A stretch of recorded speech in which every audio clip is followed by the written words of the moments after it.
Coming up on Mountain News this morning, millions of dollars were presented to multiple Harlan County industries yesterday.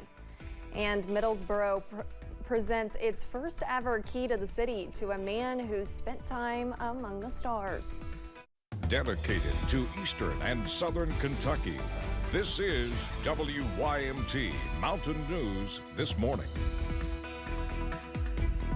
Good morning, I'm Olivia Calfee. The time is 6 o'clock on June 30th. Now let's check in with Brandon Robinson for a look at your forecast this morning. Now, Brandon, we have seen some rain and some thunder and possibly lightning outside this morning, but I don't think it's posing a severe threat at the moment. Absolutely not. Exactly. A lot of folks messaging in, they've been woken up by thunder, and we figured that would be the case. But again, nothing severe this morning. Just some heavy pockets of rain and lightning and thunder. So we could see some severe weather later today, but not quite yet. Some flood advisories out for several counties. That's about the worst we've got this morning. Let's take you on a brief tour as we head down toward basically the I-75 corridor. I might have to scoot us a little further south, but it's the worst of it is kind of past London, at least the heaviest bands of rain. Let me scoot us on down there. So basically over to the north of Williamsburg, if you're on 75 between Williamsburg and Corbin, 25E back over toward Barberville and Pineville, and then basically it's kind of south of Somerset there. So if you're heading over to Pulaski County, if you're on 27 between Somerset and Pine Knot over McCreary County, probably seeing some heavier bands of rain. So just kind of keep that in mind. Well, some lightning over that way, so a light show for sure. I-75 at Corbin, temperature still close to 70 degrees. Those folks out there dealing with some high water issues, well, ponding water, let's call it that. Let's call it ponding water. High water is not a good way to put that. But again, very mild. Temperatures in the 60s and even 70s out there this morning. 70 Somerset and Monticello. Everybody else is in the low to mid to upper 60s. Breakdown for today, we're going to see scattered chances for showers and storms. But the thing is, we've got to continue to keep an eye on if we can see the sunshine make its way through the wildfire smoke. It looks like it might. And if that does, that could fuel thunderstorm development a little bit later on this afternoon. Scattered chances and high of 88 a little bit later today. Olivia? All right. Thank you, Brandon. Governor Andy Beshear presented more than $6 million in grants to organizations in Harlan County. WYMT's Chandler Wilcox has more about the impact that money could have on communities in the area. 15 checks were presented to various industries in the Harlan County area. A lot of the money went towards waterway infrastructure. Harlan Waterworks received $1.5 million total, some of which will be used to finalize a water plant project. We serve a large portion of Harlan County, and but anyway, we're making those repairs and upgrades at our water treatment plant. Some of the equipment we have is obsolete. We have to update it, and that's part of this project. Lewis says grants keep the water district from increasing rates. The more grants you get, the less you're going to have to borrow.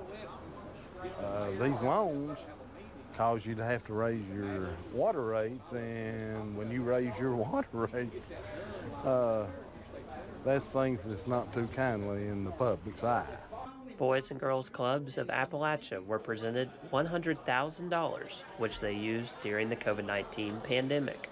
During the pandemic, we had a really difficult time trying to make sure we were providing services to the kids who needed us, because they still needed our services, even though, you know, they may not be in school, they may not be out and about, but they still needed the services of a Boys and Girls Club. Investment during the pandemic continues to benefit the area. We have kids from all over Harlan County step into this building, but we actually have 5 clubs in Eastern Kentucky, and we're hoping to grow that to 12 in the next few years. No matter the industry, grants are helping the county grow.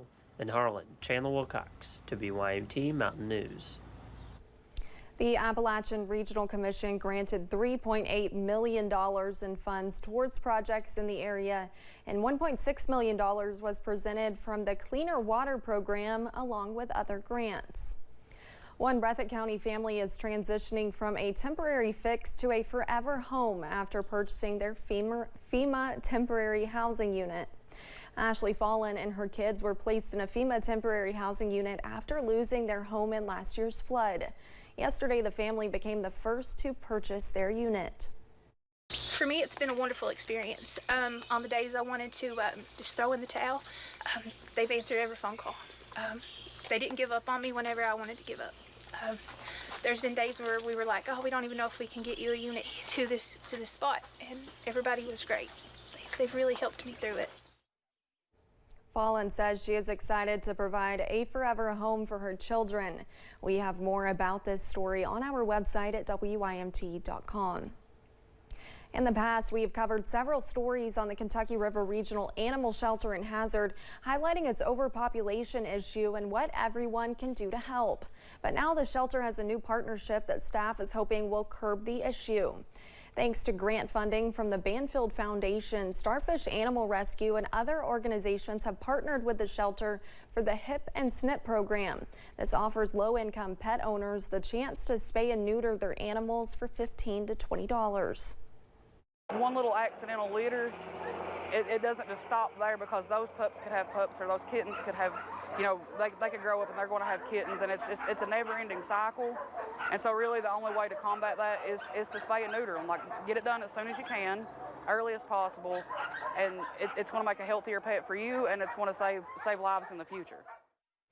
Spay and neuter applications for July are still being taken, but those with Starfish Rescue say they will be focusing on female cats for those appointments.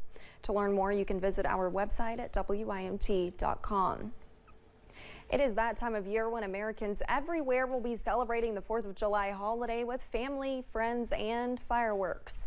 But while you're having fun, it's important to keep safety in mind. The Consumer Product Safety Commission demonstrated the dangers of firework explosives if not used safely.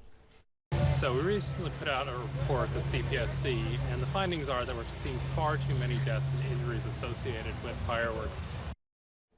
Government experts say last year at least 9 people died and an estimated 11,000 were injured in incidents involving fireworks in the United States. Eastern Kentuckians will have plenty of opportunities to watch fireworks and get involved in the 4th of July festivities both this weekend and throughout the coming week. One place planning to host both fireworks display and additional events is Corbin.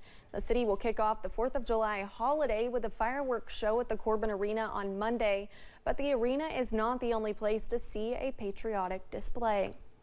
You've got the marinas that do fireworks shows.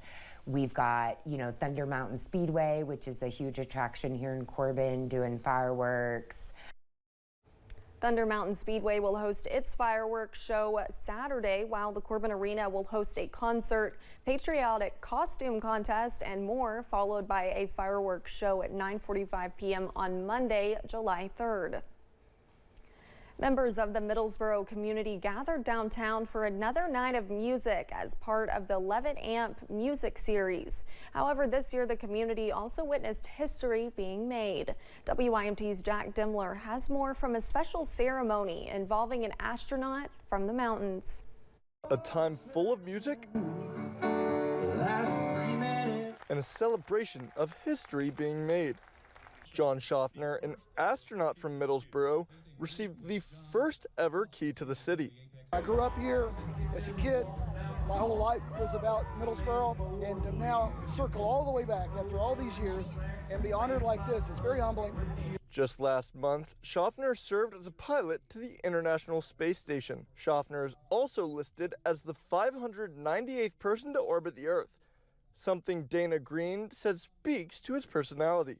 John and his adventurous attitude, always looking for something new that challenges him and to accomplish, and the adventures he's had in his life. Not only did he receive the key for his adventures, but his attitude for giving back as well. Something he says was a personal mission. So when I was here, 8 and 10 years old, I loved something. I loved space. It was the beginning of the space race. But growing up, there wasn't a program that helped me stay in touch with that. So I want to help the city of Middlesboro, the school system here, develop a STEM program. Bringing the things he learned from experience to the next generation. Something Schaffner says is his key goal. In Middlesboro, Jack Dunler, WYMT Mountain News. Schaffner says out of all of his accomplishments, his favorite will be to bring back what he's learned and hopefully excite someone to do the same.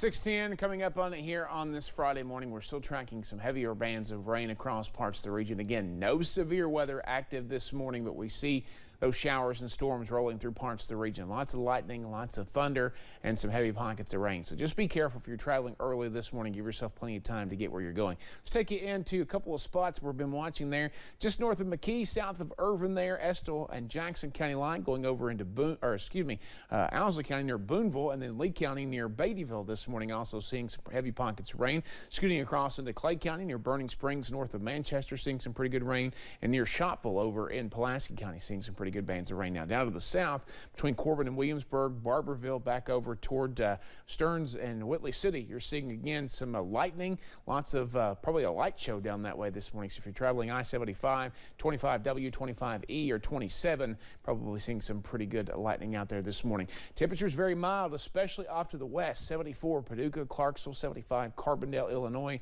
60s and 70s basically across the entire region. So we are tracking this first alert weather day. The coverage continues. A hot and humid weekend potentially. It looks like the wildfire smoke is going to at least move out briefly, and then it could cool down just a little bit next week before the heat goes right back up. Olivia? Thank you, Brandon, and thanks for joining Mountain News this morning. More news is on the way. Coming up, the Biden administration plans to make a $440 million arms sale to Taiwan while tension with China lingers.